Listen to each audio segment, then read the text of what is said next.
Bang merienda mo? Tapos, Sa page po, sa Facebook. Okay lang?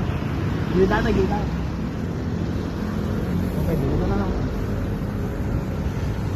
Aba na. Nakatayo si boss, hindi namin nangan to. Grasya. pangalan ko. 10k followers na tayo, kaka 10k ko lang po eh. Okay boss. Alam ko na kung paano. Ito. Boss JT.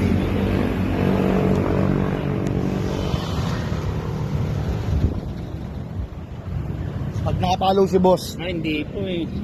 sayang oh. Sayang. Follow ko na lang po. Okay. PM mo ako sa page sir para ma-gcash mo kita ha. Ha? PM mo ako sa page para kahit paano mabigyan ka na ng pamerienda mo. Salamat po. Boss, salamat ha. Ingat sir, ingat. Ito yung mga ano sir oh. Nagka 5 minutes challenge ako kanina. Yan sa Roosevelt oh, 3k Gcash oh. 5 minutes challenge. Sino unang makakita po? Boss, salamat ha. Meron pa to? Bakit to? Ha? Wala na. Na 5 minutes? Oo. Hindi, pag-ikot po ako. Sige po. Sir, salamat ha, ingat ha. Salamat. God bless, God bless.